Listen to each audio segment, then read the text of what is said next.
Week 2, studs and duds. That's what we're going to call this segment. I'm pretty fired up about it. And Drew, we're texting about this guy over the weekend. Teddy Buchanan, Cal linebacker, was all over the place. I don't know if Cal wins that game without Teddy Buchanan.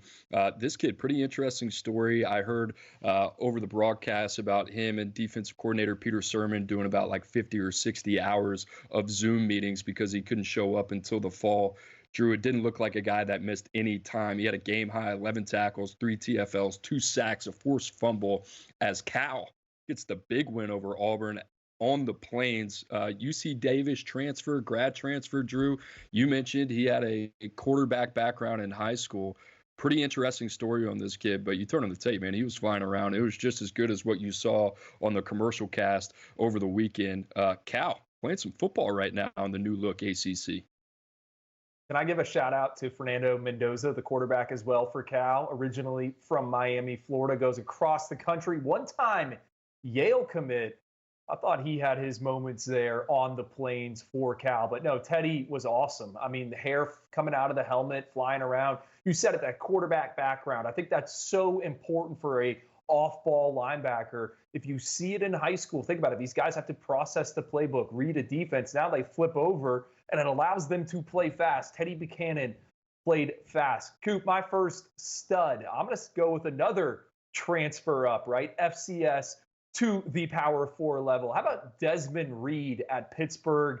I planted my flag a few minutes ago on Utah's offensive line. I'm planting my flag here. Desmond Reed is the best player in college football that no one is talking about. He went off over the weekend, Cooper. And Pitt's come from behind, 28-27 win at Cincinnati.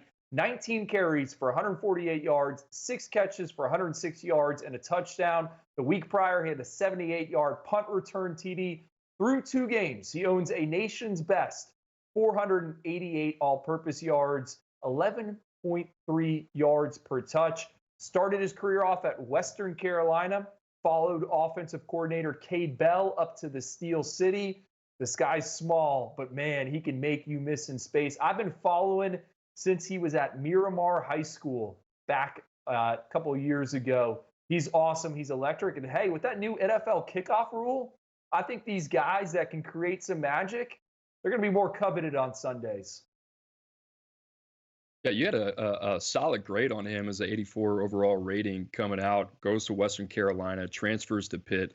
I mean, kudos to Pitt. Pat Narduzzi come from behind victory there. Eli Holstein, former top 247 quarterback by way of Alabama, getting it done. Good call there, Drew. I like that one. All right, my first dud of week 2. We couldn't go the entire show without talking about what happened on Saturday in South Bend. Notre Dame, the number 5 ranked Notre Dame Fighting Irish, they lose to Northern Illinois 16-14 a week after defeating a top 20 opponent at their place in College Station, one of the hardest places to win a football game. And they did that with a very inexperienced offensive line. Drew, just when these guys suck me in, just when I'm starting to believe in Notre Dame, just when I'm starting to put my chips in on Marcus Freeman, this happens. And it happened in 2022. Granted, it was his first year, but home losses to Marshall, another home loss to Stanford, a 3-9 team that year. Good year last year. And Drew, you're coming off of what really kind of felt like a program defining win in year 3 under Marcus Freeman, only to take 2 steps backwards, and they have it all. They have the transfer quarterback and Riley Leonard. You bring in Mike Denbrock from LSU, Al Golden going into year 3. You have continuity on the defensive side of the football. Defense played well enough. I don't know, because this is a team in a program, Drew, for me, the way that they're recruiting, it feels like they have taken a step in the right direction. It feels like they are on that cusp of a college football playoff performance. And then they turn in something like this, and it just makes you recalibrate the whole thing. It was a week ago I was on this show saying that I thought Notre Dame was further ahead than LSU, and I kind of still stand by that. But this one, it just doesn't make any type of sense to me. Coop, you know what it looks like, or my kind of read on it?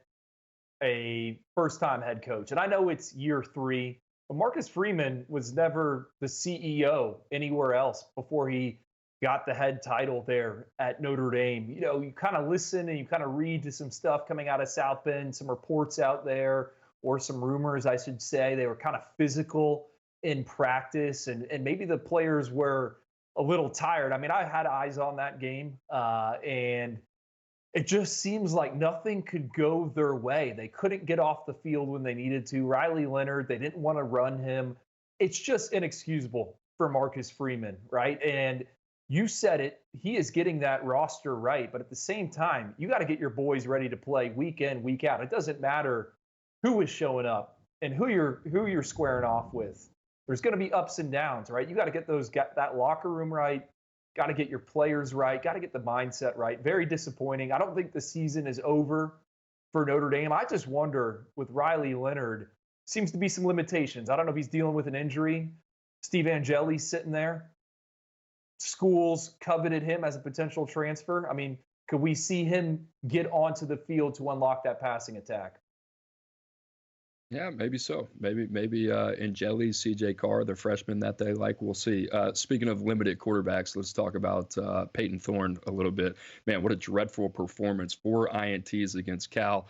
A lot to make of Auburn's, I would guess, say, inactiveness this offseason with the quarterback position. Makes sense. Understand why they would do that. But Drew, if this is going to be the way that he's going to play, it could be a long season for Auburn here. He was terrible, Coop. It threw some cold water on Auburn. We talking up the freeze 4. Peyton Thorne might as well be he's got a flamethrower, right? He just put him out right away there, turned him into water. 4 interceptions, could have been 5. It's inexcusable. And what does Auburn do? Because you look towards that schedule, next 5 games, they get New Mexico as the nation's worst defense next week. After that, they got 4 defenses that all rank in the top 35 nationally, including Missouri at number 1, Georgia at number 4. I don't know if it's going to get easier, and I don't know what the answer is for Auburn. Walker White, we liked him as a true freshman, heard some good things about him coming out in camp. But it seems like Auburn's in a position, because of what you said, not going into the transfer portal, where they're going to have to continue to ride with Peyton Thorne, and it's just painful to watch. It's possible to bounce back, and let me tell you why I know this. Cade Klubnik, all right? Cade Klubnik was dead in the water. Same with the rest of Clemson after a Week 1 thrashing against Georgia. Comes back against Appalachian State, who, let's face it, Appalachian State has been a tough out for a lot of power forward teams, especially early in the season. This is what Cade Klubnik did, Drew. 24-26, completed 92% of his passing attempts, 378 yards, 5 touchdowns. He also ran for 2 more on the ground. Give a lot of credit to Garrett Riley, offensive coordinator over there at Clemson. Dabo Swinney, his team, especially his offense, they've been under a lot of heat. We saw, obviously, the inability to move the ball against one of the best defenses in the country in Georgia just a week ago. Drew, they came out and they responded, and it was just an execution clinic. And what I mean by that, they got the young guys involved on the perimeter. You saw a little bit of Wesco. You saw a little bit of TJ Moore. You saw the tight ends in the passing game as well. And it was just quick decisions. There wasn't a lot of extended time in the pocket. The ball was out quick, and I think that's when Cade Klubnik is playing his best. But there's that type of level that Cade Klubnik can get to when he's playing in structure and he's protected. And I think that's a big part of his game. It's when he tries to do too much, maybe throw on that Superman cape that he's not capable of wearing every now and then, is when you get the mixed results. So Clemson, Cade Klubnik, Drew, I'm a critic of these guys a lot of times. I thought they did a good job. Before we get out of here on this segment, Drew, talk to me a little bit about Florida State and those potential high school recruiting woes. Yeah, suffered 2 big decommitments over the weekend. FSU's 2025 recruiting class sitting 34th right now. Schools smell blood in the water, right? I think they're going to try to flip some more of these guys. And if you're Florida State, 0-2 start, you're in a really bad situation, Cooper. Remember, they moved the early signing period to the first week of December. You're playing games every weekend, not a ton of time to expand the board. Mike Norvell has his work cut out for him, not only on the field, off the field as well.